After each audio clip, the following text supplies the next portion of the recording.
This is James Ortolani with Wilflex Inc. Tyler Dummett with Workhorse Products. Dave with Dick Clark Associates. Alan Howe with Sadi Chem. You're listening to the Two Regular Guys podcast. Hosted by Aaron Montgomery and Terry Combs. Welcome to the show. All right. Well, welcome into the show. It is Friday, June 15th, 2018. And my name is Aaron Montgomery. And you can find me over at aaronmontgomery.info. And I'm Eric Campbell. You can find me at ericcampbell.com. And today we are going to be talking to Vic Autry of iPersonalize to talk about lean startups, selling, and marketing. And in short, how to get your business off the ground without a huge investment. But first, why don't we go ahead and start off with some of the latest industry news? Absolutely, Eric. And I just wanted to welcome you in too. As you can tell, this is not Terry. He has a much better looking guy here with me today. So I don't know if that's fair. I'm a little younger. I'm not an industry veteran. A lot younger. Terry is a veteran, but we had to get our pokes at Terry in early here. Eric, so I'm going to actually start off with the news here, if you don't mind. Sure. Jumping ahead, but NASDAR Source One has promoted Rob Coleman, who's been on our show before, to Vice President of Textile Business Unit. As Vice President, Rob provides leadership in the unit's sales team in the United States and Mexico. And a quote from the president of NASDAR is, Rob has exemplary skills in sales and product management. We are confident that Rob's strong technical knowledge, sales management ability, and work ethic will contribute greatly to the continued success of our organization. So that is Richard Bowles, who's the president of NASDAR, talking about Rob. And Rob's a great guy. We've had a chance to meet him too. Former Reggie Award winner. And congratulations to Rob and good luck in his new role there. Eric, what about you? What do you got for us? We have one here from printware.com, and that's All American Manufacturing and Supply founder retires. All American Manufacturing Supply announces the retirement of their founder and CEO, Peter Choi. The company says Choi's retirement is effective immediately, and you can find more details about that at printware.com. Awesome. Yeah, I've known Peter for a very long time, and congratulations to him for being able to retire and get on to the next phase of his life. So great stuff. Hi, Eric. I just want to, make sure that we're getting in front of everybody and talking about some good stuff. What's coming up at the end of the show here, Eric? Well, as everyone knows and everyone looks forward to, you have to stay tuned to the end of the show to find out about It's 5 Things. It's the 5 things that you're always waiting for, the tips and tricks that help us cap off the show and give you something to look forward to. And today, Aaron, it's your turn. You're going to give us 5 reasons to cut stress out of your life. Hopefully, we're going to get some tactics about that sometime soon, because I know I could use some help. I know. I basically came up with that because I need to work on that. So it's my way of getting that going. Real quick, we've got a couple of folks in the chat already. Nancy and Mira, and I'm sure I'm ruining her name. So that's my MO. I like to butcher everybody's names. So, but thank you guys for tuning in and joining us this morning. And, those of you catching us on the podcast, thanks for listening. We're really pleased to bring you this weekly show. And we've been doing this since February 2013, so we're in our 6th season right now, and we always try to avoid the rants, lecturing, and selling. And we'd certainly love for you to visit our webpage over at tworegularguys.com. And we always post all the show notes there. You can listen to past episodes, any links or anything that come up during the course of the conversation. Notes that we use in the show all get posted right there on the website. So great resource, great tool. Go back and check out additional information. We're also always looking for future show suggestions, and you can do that through the Contact Us page or through our social media outlets, and you can find us pretty much everywhere at the number 2 Regular Guys. If you are catching the live Facebook video, we would love to hear your comments, insights, questions, suggestions. Just be part of the show. And Mira said that I actually did a great job with her name, so I'm feeling pretty stoked about that right now, and makes myself feel good. So, love for you to join, interact with us, have some fun with us as we go through this hour-long program that's going to be awesome. Also, I'm going to pop them up on the screen here, and oops, we don't want to Wrong button. Okay, there we go.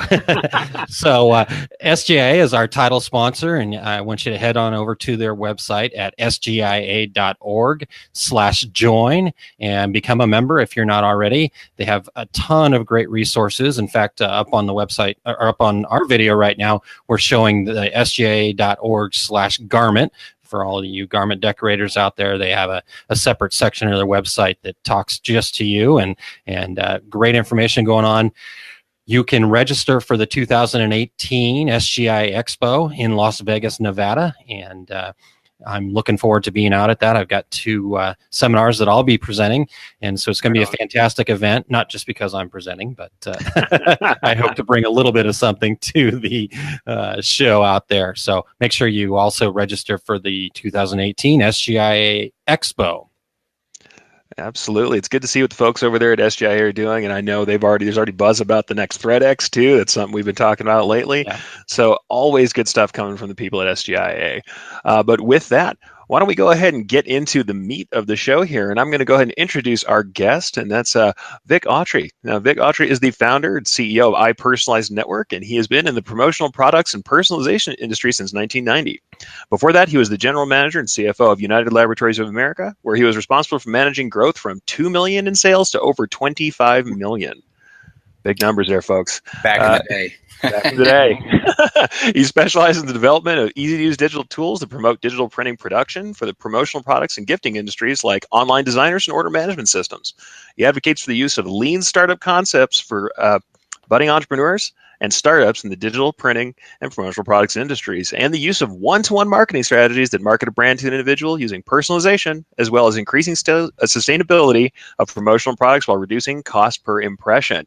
That's a good amount of info there, sir. Wow, welcome to the show. Barely. I lost a couple of those. You have too much going on for you. There's a lot of things going on there. Yeah, it's a lot of concepts there. Well, are you ready for me to go? Is Lean about to start about the Lean Startup? Or yeah, let's get into this, Vic. Okay. Tell us about Lean Startups. We mentioned that in your bio there. What does a Lean Startup mean to you? And let's just start there.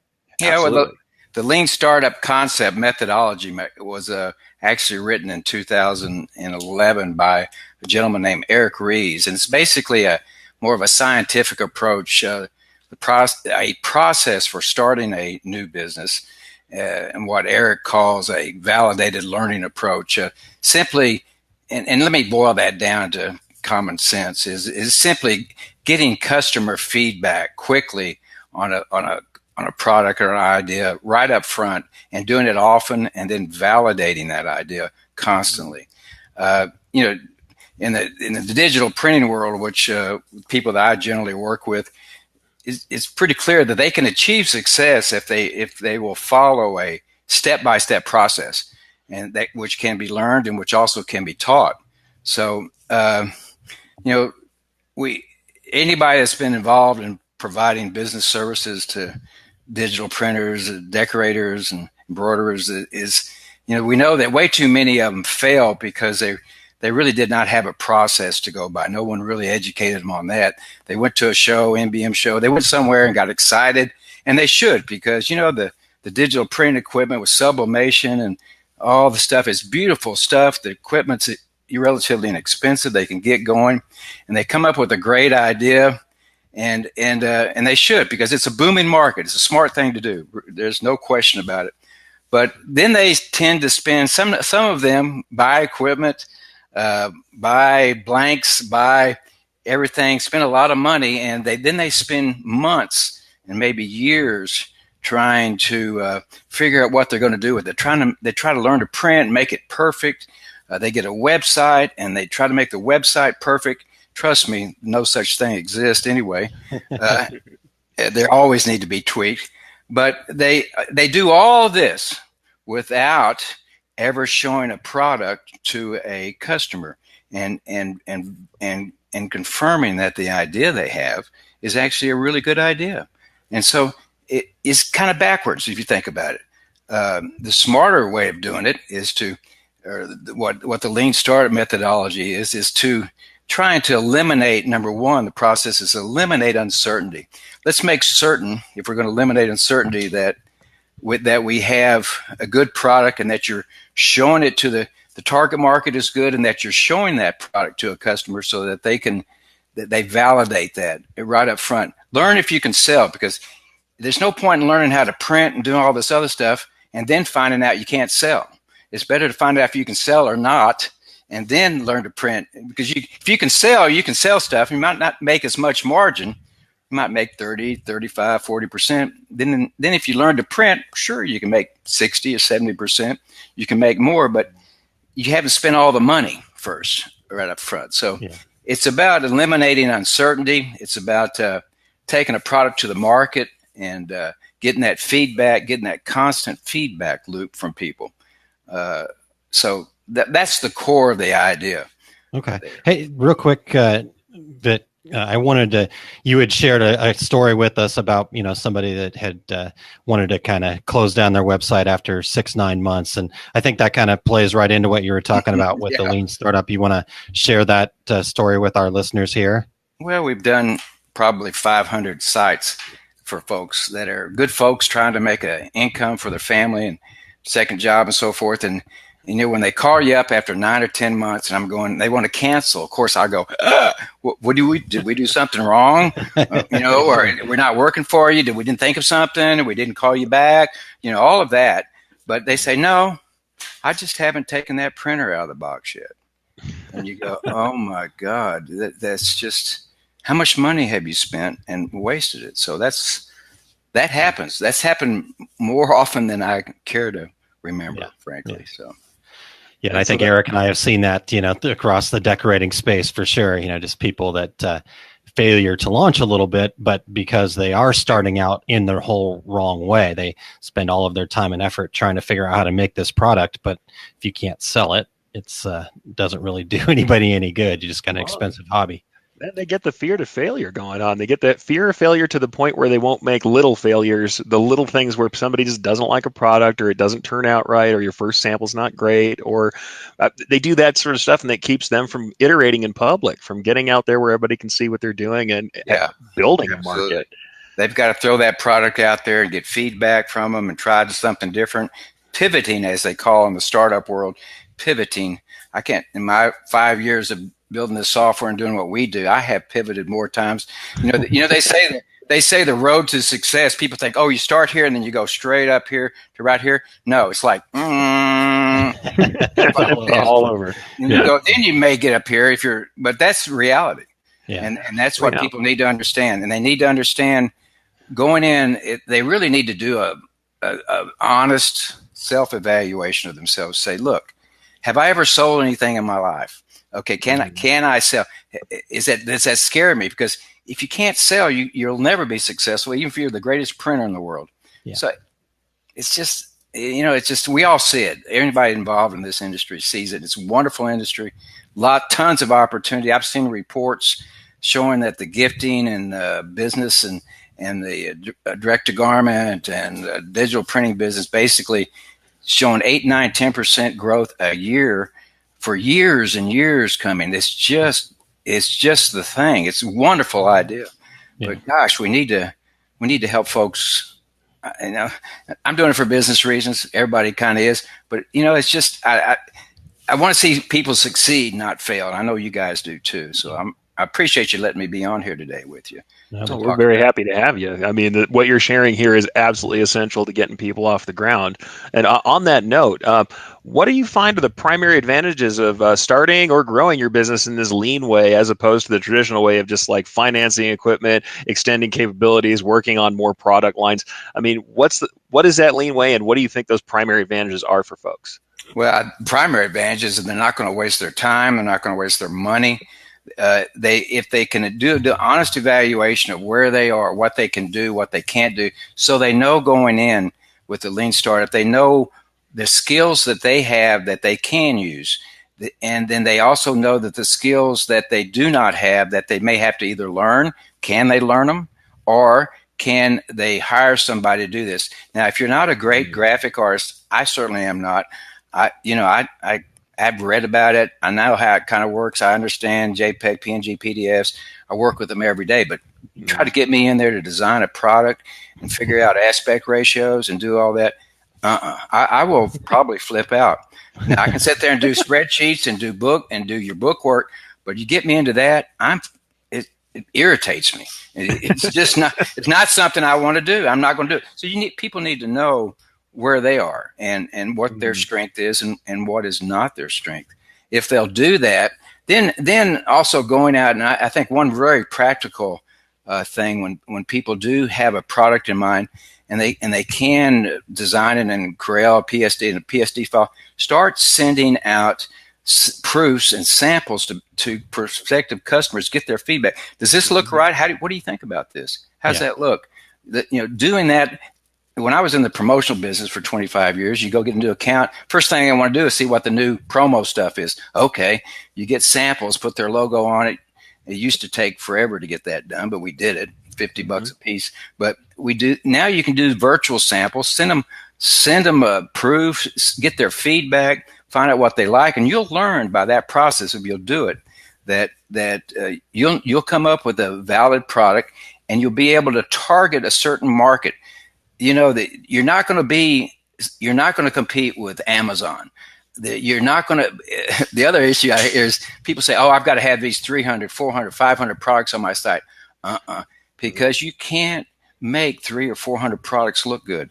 What sells is the content, what the graphics, and how good the product looks. If it's emotional, if it resonates. We talk about one-to-one marketing. One-to-one marketing is an idea that was originally promulgated by Peppers and Rogers back in the early 90s. Big highfalutin group that came up with this idea. But it's basically one-to-one marketing. You market to an individual, marketing a brand to an individual versus marketing to everybody. So you think of a wall with bricks. You market to an individual brick. And it's not the whole wall of bricks. You put a logo and you combine that with something emotional, something meaningful, something relevant to that individual, and particularly their name. They won't throw it away. I mean, if you're in the promotional world, if you're supposed to be selling impressions, not trinkets and trash and tchotchkes and swag. Those names bug me.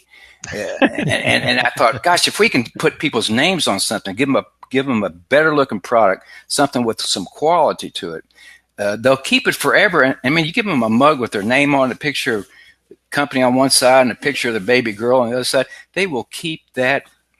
They will keep that forever, and the number of impressions soars. Technically, they call it the cost per impression. Studies have been done. This is not a revelation, but studies have been done that cost per impression plummets when you can put somebody's name on a product. They don't throw it away. There's actually a psychological study that proved that people, if they have a real cool product that has their name on it, that when they throw it away, it's a feeling of death. It reminds them of death, which that's a little extreme, but the point being, it's not comfortable. They don't want to do it. Yeah. And so if you can embrace marketing to an individual, which is perfect for digital. I mean, you couldn't really do this back in the analog days when, I was there with 2011 or at 9/11 when the airplanes hit the towers, and I was doing American Airlines corporate programs, big program. They called us up the next day and say, "Hey, we're not signing for your inventory anymore. If you want to have this $1 million program, and you want to have, you're going to have to take care of that inventory, $200,000 or $300,000 with inventory." And I said, "Oh my goodness, we need to go digital so we can produce it on demand." Yeah. And that wave is sweeping over the promotional world, and it's perfect. It's coming right into the breadbasket of all these folks that can make this stuff one off and make it meaningful. So. Yeah. That's my sermon for the day, and everybody should. Thank you, Reverend. Go and sin no more. And everybody, though, take hint of that. I can't tell you how many times I've told somebody that people don't buy things on logical decisions, and they don't keep things on logical decisions, emotional decisions that make people keep things or buy things. That last part of that conversion or retention is all about emotional choices. We are emotional creatures. You can't take that psychological part of it out. Yeah. No, you cannot. That's why everybody says now perceived value. That's been around forever, folks. It's not a brand new thing. We're just talking about it now. Yeah. It's Yeah. So, all right, Vic. So we've covered a lot of ground here and kind of been bounced around a little bit, and I think we just have covered some great territory here. But let's come back and so that's what I do. Sorry. Yeah, I love it. This has been. I mean, I actually have to go Terry Combs style and get a pad out here to keep notes here, but. But I want you to kind of go back and wrap all this up for us a little bit as far as the keys to being successful for a lean startup. What for those folks that have said, okay, yes, lean startup, I understand. I need to stop spending all my money on stuff that's not going to help me sell. I need to kind of focus on what I'm good at. So what do they need to focus on? The number one thing I would say is determine if they can sell. Selling it first is the key. Selling and validating their idea, making sure that whatever they think they can make, whatever they think they have a good idea, whatever they think they can design, then make sure, go and test that, test. And once they get that done, then be patient and get, go into the business, work with folks that can produce stuff for you if you want to start that way, or if you're going to produce it yourself, which I don't really recommend, but I think stepping into it in a process of designing and then letting someone else produce, make sure that's right. Then when you're really good at it, if you want to produce it, great, you make more money. But that process, following that process of not just throwing all the money in up front and saying, oh, it's all going to work out. And well, as soon as I get that website, all the orders are going to flow in. Not. So I'm sorry, Aaron, if I went off too far off that. But that's perfect. And honestly, it's what we were talking about. Sometimes before the stream starts, I'm going to let everybody behind the scenes a little bit and let you all know. We get to talking before everything starts on the stream, and we had material that we probably should have saved for all you guys. That was part of the thing. And something I brought up, Vic and I were talking about how people just build these websites and they don't do any marketing. They don't try and find out if they can sell. And my joke is always, it's the field of dreams theory. Now I'm dating myself. I was a kid when the movie was out, but still, like the idea that if you build it, they will come. Like you're going to build a website and people are just going to show up. And it's a fallacy. It's not going to happen that way. You need to sell. So I want everybody to listen to this about just throwing out. Sell first. Put it out there. Put your design. Do some virtual proofs. Put that out on your Facebook fan page is what I'd really recommend. Get your Facebook fan page. Go out there and put something out there on a regular basis and show people what you're doing. Send it off to people to get their feedback, and just validate what eliminate uncertainty here. This is what we're trying to eliminate, this uncertainty, because there certainly is that they're involved in doing a startup. There's all kinds of issues, but that is knowing what you're doing, having a process of validating your idea is just the first key thing. I think that's a huge mistake if you just don't take the time to do that. If you got all the money in the world, you want to bend it and you want to spend it and you're a hobbyist, go for it. But if you're a business person trying to make some extra money to put your child through college, or your husband wants you to work at home at night, another unspoken thing we haven't really talked about is time element. I hear it all the time. Oh, my husband's mad, or my wife's mad because I'm spending so much time trying to work this damn website, or I'm trying to print, and I'm trying to do other stuff. Time vampires, things that you do that are a time vampire that suck the life out of you, those things are to be avoided. You need to work lean and smart, and learn the tools that can help you.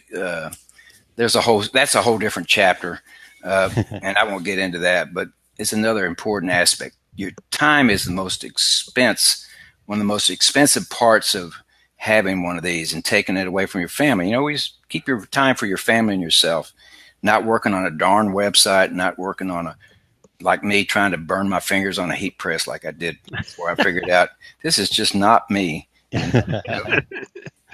Know your skills. Absolutely. We talked a little bit about that process for people to try and ramp up from the initial idea, the concepts they're working on, into producing themselves perhaps. But in that vein, why don't we talk a little bit about outsourcing? What are some of the things people should be aware when they first venture out into outsourcing? And what questions should people be asking from these potential vendors they're going to use to get their products? Well, number one, I'd check and just go look at reviews and see if they've got a decent reputation for taking care of business, number one, online. And then, you certainly want somebody that's responsive to you. If you send them an order, you want them to, you want to make sure they got it. Do they communicate with you well? Do they get back with you? Do they, when they send out a product, are they communicating, is it a white label situation where they're putting your name on there properly? That's ideal, because you want people to, you want to give the impression you're a bigger company, and you will be if you follow the steps. But are they giving them information about tracing information in case something goes wrong? How are they communicating with you? And certainly the product line that they have, do they have the products that people are buying right now? We all know there's some basics products that sell over all the time: mugs, coasters, baby blankets. I mean, these are things that are no-brainers. Can that company get those out and do it, get them out quickly for you within a reasonable amount of time?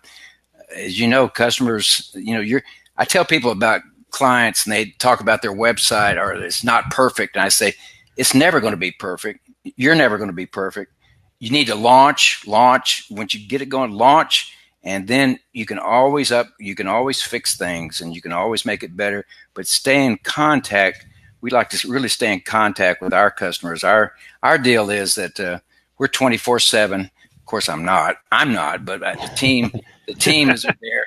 But we try to, we will always respond within 24 hours. There's I find no excuse why a supplier could not respond. Just say they got it. I don't know the answer. I'm going to find out. I'm not going to ignore you. And that to me means they care about me. And I want somebody to care about me. And of course, the price, competitively, you do your due diligence and look at several of them. Say, okay, this is in the range. If someone charges a little bit more, but they're dead on getting it out the door within 1 to 3 days, sign me up. I'm good with that. If anybody knows any apparel suppliers that can actually work, let me know. Okay, it's my biggest issue right now. Yeah. They're always out of stock. They're always. Yeah. No, doing e-commerce, I have to agree with you on that. You have to have a line that's in stock and that's available, because you have to be reliable. If you're going to be I'm going to say middleman, somebody think it's a dirty word, but hey, anybody in promotional products, those distributors out there, that's what you're doing. You're a middleman, that's fine. But if you're going to do that, that means that your reputation is going to hang on that vendor. And if the vendor can't do it, then you can't do it. Yeah. So absolutely, that's really important, the stuff that you brought up about vendors and outsourcing. And a good point that I'd like to bring up is that in the promotional world, one of the best ways for a company to grow, a startup to grow their business, is to actually do what we used to call corporate programs.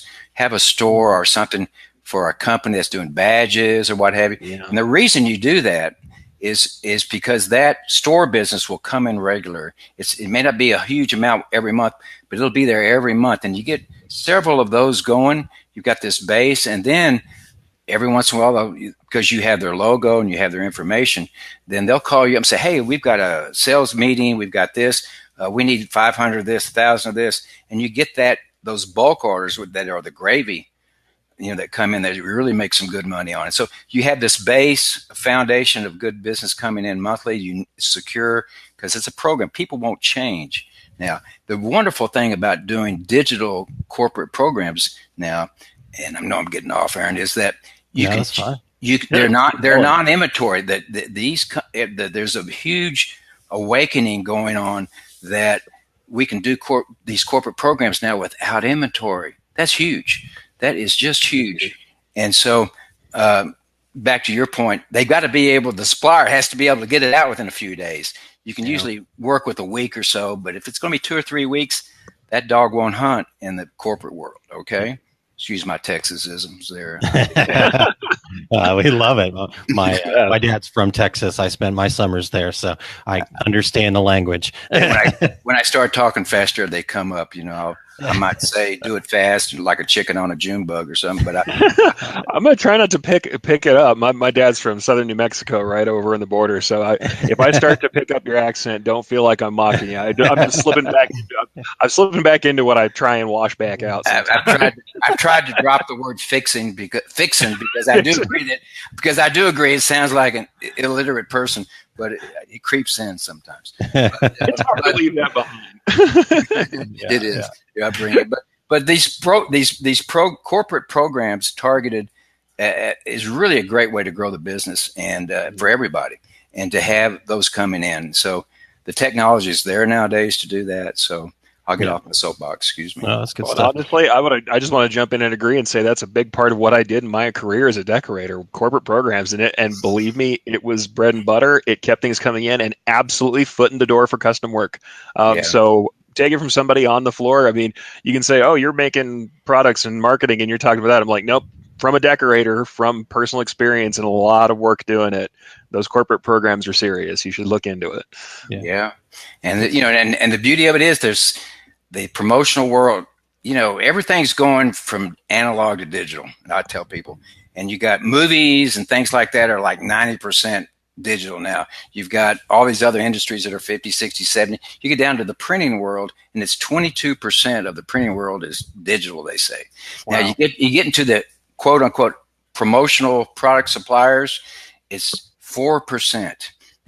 Now it's 4% of the product going through is being produced digitally.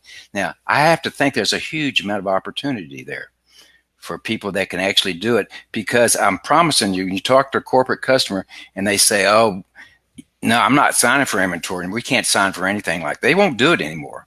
There's a paradigm shift and they do not want to sign for inventory. So that fact right there throws all this at the digital printing business. And I wish I'd have known how to see it better years ago, but I was a little bit ahead of the game. But in the last 2 or 3 years, it is definitely taken off. I hear it all the time that this is the way things are going. So nice, cool. All right, Vic. Well, we've covered some great ground here. We've talked about the lean startup process being, taking out that uncertainty, taking out the things that maybe we're not so good at and allowing somebody else to do that. So maybe we're cutting our margins a little bit thinner, but at the end of the day, you're give or take with what you're going to lose. You don't have to worry about ruining, 100 towels and, right. And eating the cost of that. Your vendor's going to do that. So we talked about that part. We talked, about the outsourcing and stuff like that. We touched a little bit on the marketing and selling here, but I want to go a little deeper into that. Okay. So we have how do we start making some sales? We talked about the corporate programs. What else do we need to be doing on a regular basis to get our startup off the ground here? Well, I tell you, one of the best things that we see is Facebook. And, that's not news to anybody, but the fact is they are the 800-pound gorilla out there. Mm-hmm. And what we encourage people to do is when we do a website for them is we will take their website and put it into their fan page as an app. And the point being is that when people are on that fan page and they can access your products and see what your products are, that's great. Also, if you can do an ad or a post, it costs a little bit of money, but it's, you can spend $10-$20 sometimes and get to a couple thousand people. You run an ad or a boosted post that you've had out there, and you all of a sudden people like what they see. You put a big good image out there, or maybe even a little video about your product. Say something cute about it. Again, emotional, something like that, something meaningful, baby or pet, whatever, wedding, all those things. If you do something like that, then and you get some feedback on it, then go ahead and boost that post. But when you boost that post, really try to. In Facebook, you can define your market quite well. The narrower you do, it will save you money, but it will also target the right people. So you really define who you're after. So if you have a product that is good for school kids and is focused on schools, well, find the schools in your local area. You can actually get in there and target those groups and find out the ones that have fan pages. And that's the great thing about Facebook. And I think for the money that you really can't beat starting there. Certainly on if you have a website or you're doing that, your SEO, which is search engine optimization with Google and all that, can get very expensive. But it doesn't have to be if you will go in, if you're online and you have your products there. Google, a lot of people don't know that if you have a product description on your product, and it's the exact same product description that everybody else has, but guess what? Google ignores it. They want unique content. So if you have a site, go in there and tweak the description of the product just a little bit. Doesn't have to be a lot, but make it different, because that's how Google will find you. Okay. Again, you're not going to compete with Amazon and the breadth of products, but make those products online, make the images look good, make them unique. That's what seems to work. Let me make another point, just because I'm in the personalization end of this, is that we basically what's selling. There's 3 general categories of products that we deal with. The first one being the biggest, which is about 60%. We did about 900,000 orders in November, and 60% of that was products that were what you see is what you get, print on demand. In other words, they saw a thumbnail image of a product and they bought that because it was great content. Whatever it was, they liked it, they bought it. That's 60%. About 30% of what we saw being sold was what we call pre-designed products. These are products that maybe have a corporate logo or an image, a cute image, and then you let them come in and put some text on it. Maybe you let them do a little design work, but you can't give them too many options. It's a problem I had personally had. Oh, we can put 9 images. We can put on this iPhone case, I can put 9 images. We can put Vendy text. We can do all this fancy stuff, change the colors. You're going to lose people by the droves. They will not do it. Simpler is better. As a matter of fact, it's the tyranny of choices will overtake you if you give them too much. Keep it simple, stupid.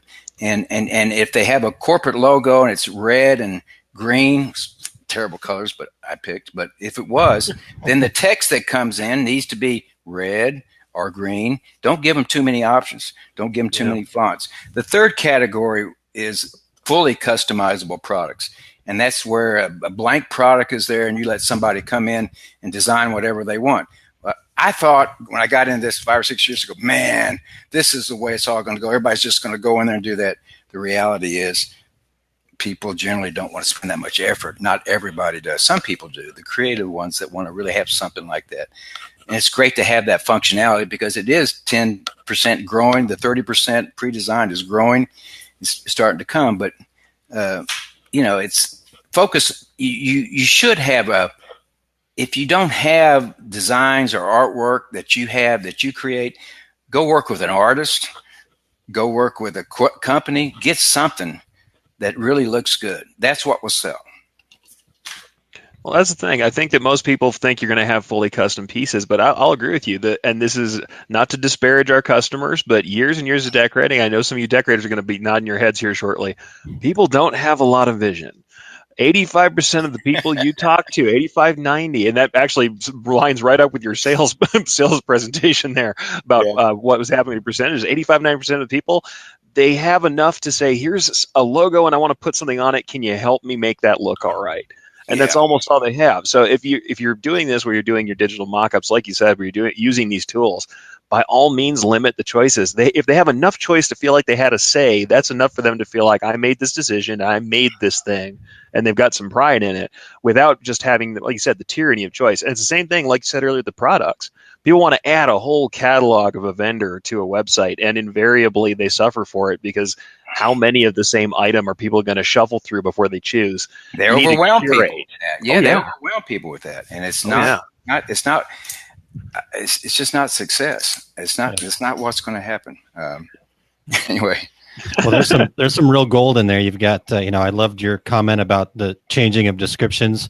I mean, Yes. it's huge, and I think people miss that a lot. So thank you for sharing that with our listeners, Vic. You're The welcome. pre-design thing I think is fantastic too. I'm fortunate enough to get to work with a lot of folks through a wholesale sublimation manufacturer I work with, Pick the Gift, Mhm. and the people that are successful are the ones that have the cool designs and Yes. all of everything all set for them, and all their customers have to do is pop their name in it, the Williams family or Yes. whatever the case may be, and then Right. they love it, and so they got to be part of it, but at the same time they didn't have to come up with the cool design and whatever's the latest trend. So They've proven that 60% more people will buy if they can actually, if they have a part of the process, they can see what they've done. That's called live dynamic imaging.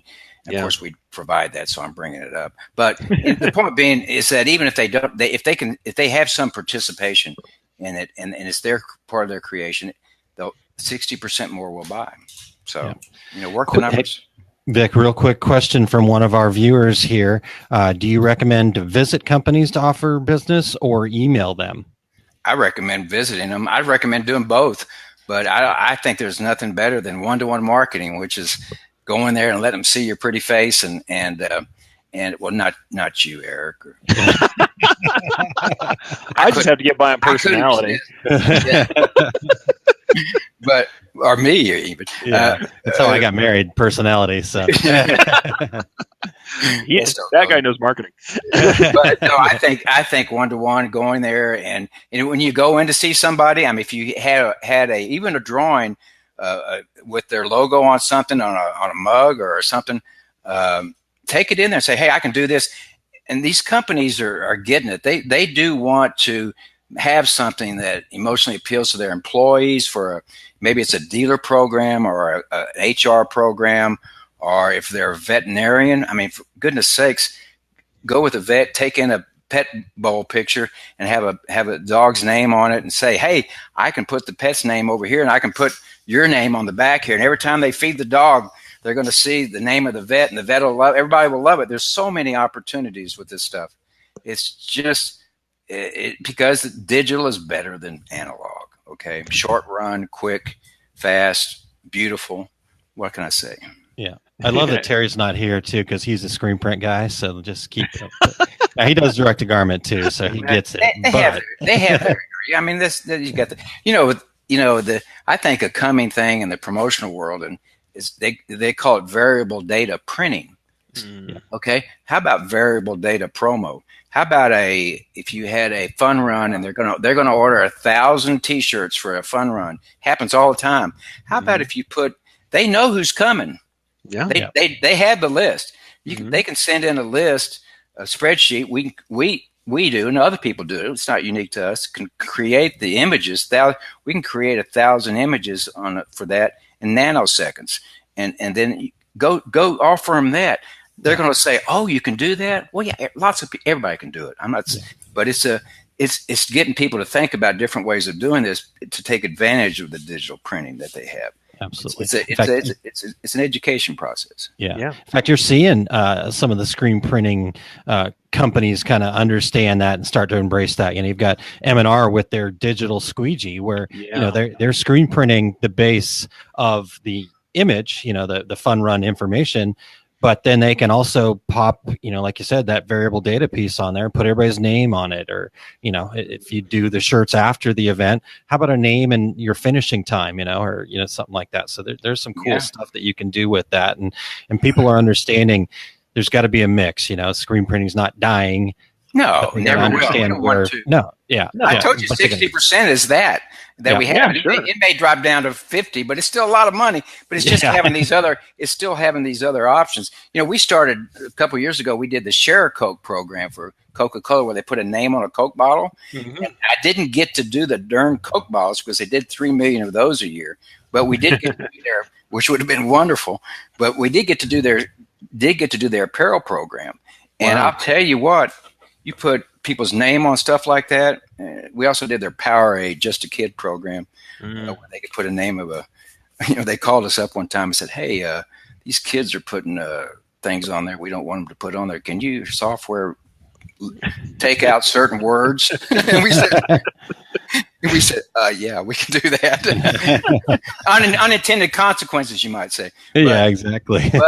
but it's again, it's just one-to-one marketing, and it's the way things are going, and the trend is coming like a freight train.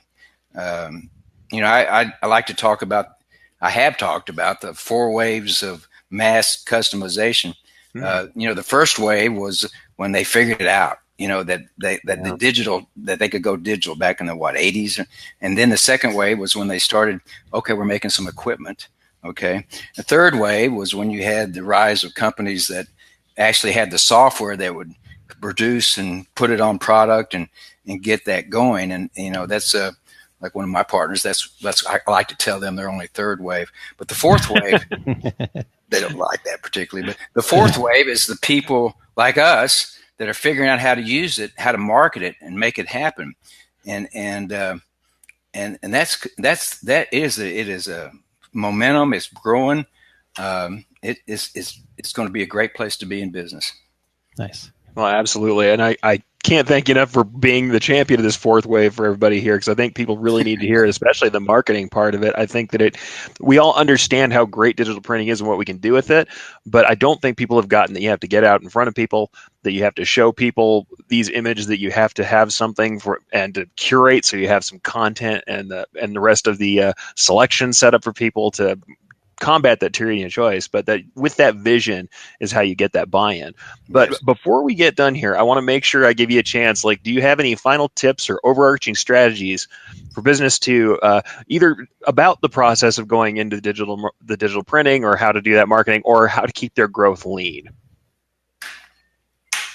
Have realistic expectations, not only of your customers, but of yourself. Realistic. You said it first, Eric, that's the field of dreams concept. Just make sure you don't expect to get in there and make a whole bunch of money right up front. And it's quality that you need. It's quality content, not quantity of product, and it's patience and working. Just those simple concepts, testing and pivoting, moving, staying after it. And if you've done startups, you guys, it's work, and if you got to have a little passion for it, and you got to have dedication, and it's the old-fashioned American values of working hard and doing it right and treating people right and giving them good service. Nice. There's a lot of things I threw at you, but I didn't really have an answer otherwise. So. Perfect. Well, it's time for a return to that for sure. Thank you so much for all the great information. I know what I'm going to be doing for the next week. So we've got people with some homework. So that's good stuff. They're listening. Awesome. Glad that it worked out. Thanks for having me on. I sure appreciate it, fellas. Yeah. So Vic, tell us where people can reach out to you, learn more. Tell us a little bit about iPersonalize.com. Anything new you want to share with our listeners that you're working on, and just kind of give people, I want them to be able to reach out to you and ask more. Okay. Well, I'm Victor Autry. My company, iPersonalize, iPersonalYze, not IZE. I couldn't get IZE, so I got YZE, which turned out pretty good. So .com, we're out there, and contact information is there there. You can reach us anytime. Love to talk about this stuff. Work with it. Something new that we've done. We've come out with we've done our own Magento-based websites. We've also really expanded hard into Shopify, got about 10 of those going right now. Shopify sites where we're putting our designer and order management system in there. We're doing the same thing with BigCommerce, not near as big, but it's a good platform. We like those a lot, especially Shopify. It's a great platform. We recently launched on June 1st kind of a beta version of a site called iPersonalize Marketplace. And this has all the products out there that people in our system, printers and people, we service printers, decorators, everybody. They can have a store, and we put some of those products out on the marketplace. But it dawned on me, about a year or so ago, that again, one of the biggest problems people have is just learning to get artwork that they can print. So we decided we have about 3,500 products in our system. We put a service out there where people can get print-ready artwork. On all of those products, they can go in, bring up that product on the marketplace, and all they have to do is register, and they'll get it for $2, and making it cheap. But what they can get is quickly is print ready artwork for that product, sized properly. And, it won't fit everybody. A lot of people know how to do graphics, but for anybody that doesn't, and they're trying to get started, they can help reduce the learning curve. So that's enough of that. That's awesome. Okay. Good stuff. All right, Vic. Well, thank you so much for joining us, and we will be talking to you soon. I hope so. Stay in touch, boys. Appreciate it. All right. Thanks a Thank lot. you very much, sir. Good stuff, Eric. That was a lot of fun and lots of good information. So, My head's still spinning. Yeah, that was a good lot stuff. to go over. I'll be asking you for copies of your little notepad. Okay. Well, you can't read my left-handed handwriting, but that's okay. It's kind of my code. You can't crack the code. All right, Eric. Well, let's take a quick break and hear a word from our longtime sponsor, Equipment Zone, and then we will be back to kind of wrap up the show. Our show today is sponsored by Equipment Zone. Go to equipmentzone.com for the Epson F2000 direct-to-garment printer. Equipment Zone is the only Epson reseller who sends a technician to every customer location for training. This is an absolutely free visit to your location. Equipment Zone is also the manufacturer of the #1 pre-treat machine in the industry, the Speed Treater TX. With no compressor and no special tanks, the Speed Treater TX is the easiest and most consistent pre-treat machine available worldwide. Go to equipmentzone.com for the Epson F2000, the Speed Treater TX, and for all your DTG inks and supplies. That's equipmentzone.com. That's equipmentzone.com. All right, Eric. Well, again, everybody head over to equipmentzone.com. They've got some good stuff going on over there. I will continue to ride Terry to get a updated commercial because they have a new product as well that they're offering. So more info coming soon there. But real quick, Eric, I wanted to cover a couple things about what we've all got going on here. The biggest thing I've been working on outside of two regular guys here is my small business Saturdays that I've been doing every Saturday morning over on my personal Facebook page at aaronmontgomery.info. And this week, I have a extremely special guest lined up that I'm super excited to talk to, and we're going to talk about increasing the perceived value of your product. And that guest is the one and only Eric Campbell. So, Eric, you're still going to join me tomorrow morning, I hope. Absolutely, sir. I don't know how special a guest I am, but I certainly have plenty to talk about on perceived value, and I think we'll probably be going back to some of the stuff Vic talked about today, really. Yeah. So that's I'm very excited to be on with you, sir. Cool. Well, that's going to be a lot of fun. For those of you that watch both sides, both here at Two Regular Guys and over there at aaronmontgomery.info, love some feedback as to what time on Saturday mornings work for you. I've kind of settled into 10 a.m., but now I'm thinking about moving it a little bit further back so we catch both sides of the country a little bit more when everybody's gotten up from their Friday evening celebration. So making it through another week. But anyhow, feel free to reach out to me anywhere, Two Regular Guys, whatever, and tell me what times work best for you. And looking forward to that. What about you, Eric? What's going on in your world right now? Well, right now, no events just yet, folks. There may be Okay. some coming up. There's maybe some shows, but like I always tell everybody, with my work at Deco Network, I can't promise anything just now, but there might be something on the horizon. As always, though, you can find my latest articles in print, either in Printwear magazine here in the States, or if you happen to be in the UK, you'll find me in Images magazine over there, and I have a monthly article in either of those. There's some good stuff out there. I wrote my scariest article for Printwear lately, where I talked about 3D foam embroidery, which there's my old adage is that if you ask 3 digitizers about it, you get 5 answers on how to do it.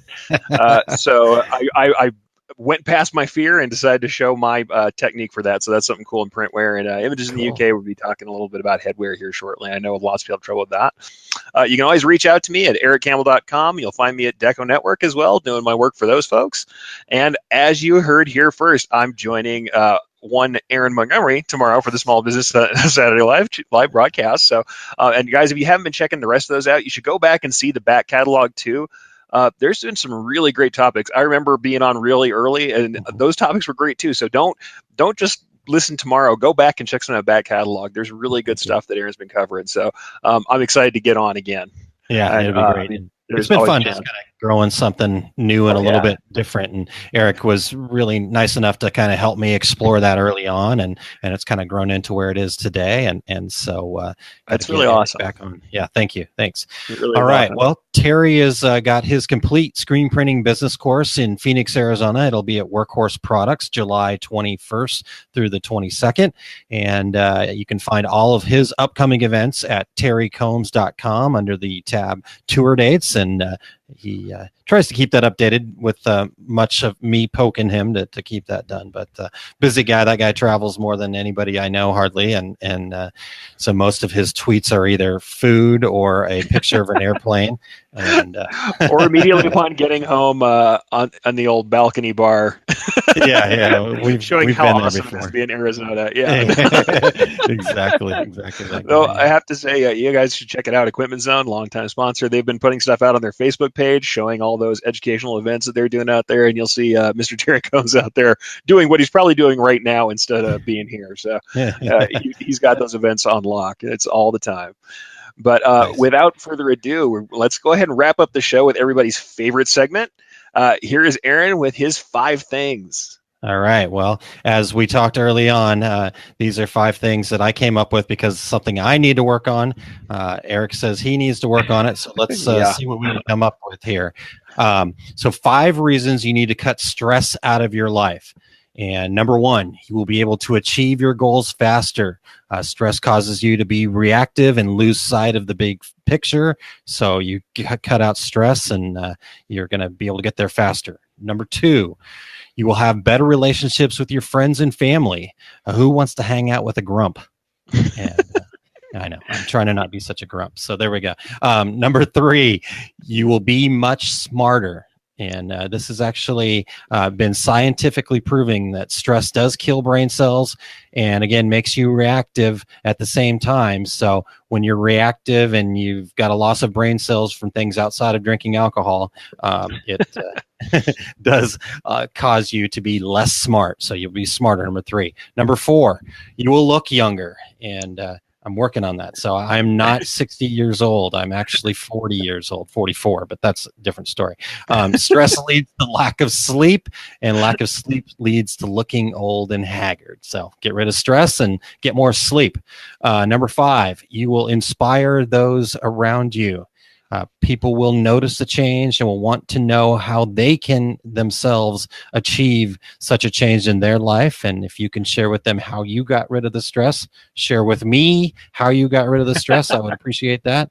And you will be better off. So there you go. Cut stress out of your life. Maybe just go cold turkey and say, no big deal. Start letting more things go, right? I'll say personally, mindfulness, folks. A little bit of everybody goes, "Oh, meditation, is that Zen weird stuff?" No, literally take a little time to be in the moment every day. Take a little time to calm down, let things pass you by, and not be too worried about them, and accept what's going on around you and be there. It's really hard. I'm poor at it because I get in my own head and think about stuff. But it's one of the ways to do this, cutting out of stress, and it does help quite a bit. So I'll just put that word out there for folks. Mindfulness. It got pretty popular in business. It's waned a little bit, but you'll find a lot of people still practicing it. So look that up, folks. All right. Well, I'm going to look that up. Thank you, Eric. All right. Well, Eric, we've come to the close of another show. And I want to thank Vic Autry of iPersonalize for joining us today. That's again, iPersonal, PersonalYze.com. So go check him out and tell him you heard about him from the Two Regular Guys podcast. And he'll know that his time was worthwhile today. Thanks so much for him joining us. Absolutely. Vic was great. And everybody make sure to check back in later when we get show notes up. These are going to be gold. And honestly, all the show notes are gold. That's where this stuff comes back around and we get those notes put together with both our questions, things we asked, and things that the guests said. And it's well worth your time to check it out. Awesome. All right. Well, Terry. No, I'm reading he's right here Ron with Burgundy. us. All right. Well, thanks so much to our sponsors, especially Graphics Imaging Association and Equipment Zone, and we appreciate your support. Next week's show, we're still working on it, but we have some great stuff in the works, so stay tuned. And thanks so much to Eric for joining me today. It's been a pleasure, sir, and I know Terry appreciates being able to get away. And again, check out what he's got going on over at erichcampbell.com. That's ERICH Campbell.com. E-Rich. We didn't get it in until now, so there we I go. knew it had to happen, though. Knew it was coming. All right, everybody. Thanks for tuning in, and check us out next week. Thank you for listening to Two Regular Guys. Check out our website at tworegularguys.com. That's the number 2, regularguys.com. You can also interact with us over at our Facebook page, facebook.com/tworegularguys, or send us a tweet, twitter.com/tworegularguys. And we have a YouTube page. You can find all that from our website, tworegularguys.com. Thanks for tuning in, and we look forward to spending some time with you again next week.